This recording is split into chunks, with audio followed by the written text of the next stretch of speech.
Hey everybody, I'm making this video today. I feel like there's a lot of other people out there just like me that have had the issues with the 90, well this is actually the 2004, but they've had issues with their HVAC system probably back even into the 90, 99 or so Dodge pickups.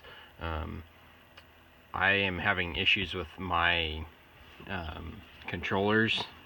It doesn't always blend right, or it doesn't always put the heat to the floor and whatnot. I took mine apart. I didn't want to have to pull my whole dash out, so I was looking for alternatives. And the drive mechanism here, this tape is part of my illustration here in a second, but the drive mechanism goes onto the motor here, slides onto the motor, and the motor actuates. These plastic ones, the white plastic, they put a little cog on there, and what happens is that motor overdrives it, and it drives it one way, drives it back the other, and the stop has to work in both directions, and it ends up breaking the stop off. So it actually puts stress on one way, stress on the other way, and it'll break that off. And then there's actually, you can't see it because I have the tape on there, but there's a little drive spline on there, and at that point it starts putting the stress on the door. And in most cases it doesn't completely break the door, so it really doesn't need to be necessarily taken all the way apart, which a lot of people pull their whole dash out, put the upgraded kit in it, blah blah blah. It doesn't really, I don't think you necessarily have to do it. I've done this on one of my other ones and I didn't have time to do them all, but I took my plastic out, you pop it out, you put your wrench on there, kind of wiggle it back and forth as you pull out on it. It'll pop out and that cog will be missing. So I got a piece of round stock. It'd probably be best if you could use something square, but you can't drill a square hole very easily and make it work very well. So I just got a nice large piece of round stock, drilled my hole through it. I pounded on a little bit, ground on it to make it kind of look square, and I'm gonna reinstall it. I've got this glue here. That's the part number in the upper right, and then that's the part number of the gun. It's a squeeze gun from SEM, and I've used that before on this Endeavor too, and it's worked really well. So I shoot a little bit. This is one of the doors up here. Very well. One of the doors right here. I pulled that piece out, shot my glue in there, and then I shoved this piece in there and let it glue.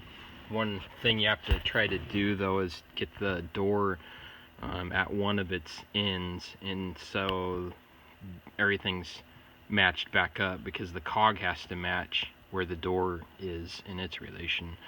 I think part of the other problem too is when Chrysler engineers designed this, they didn't have everything just right. So the door was actually not hitting the same time that the cog was, and that caused issues. So the door might hit before the cog did, or the cog would hit before the door would, and it causes either one of them to have issues and to break off. So you really want that door not necessarily to shut all the way, because if it shuts all the way, it's going to put stress on that door before it hits the cog, and it's going to break your door. Or if your cog hits, you really want your cog to hit hard on both sides. So you got to have that thing just right. You got to hold your door best you can, and that one's kind of hard to get to up there, to hold it to make sure it's in the right location, but it can be done. I've got to do my recirculation door over here on the passenger side, and then this is the floor control. I've got to do that one too. It's broken, but the upper one that I've done here for the door for the defrost, I've done that one and it's been working quite well. So I thought I'd make this video for other people that didn't want to have to take their dash completely out, but it does work really well. Just drill a hole through there, put your pin through there, put a little glue on the interior in there.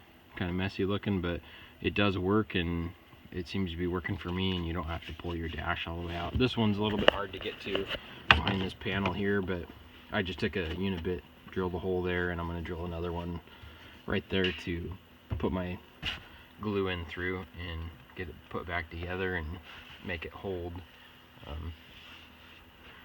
If you guys do buy the metal ones, I haven't been around the metal ones, the metal upgraded doors, like the $300 kit that you can take everything apart and fix it.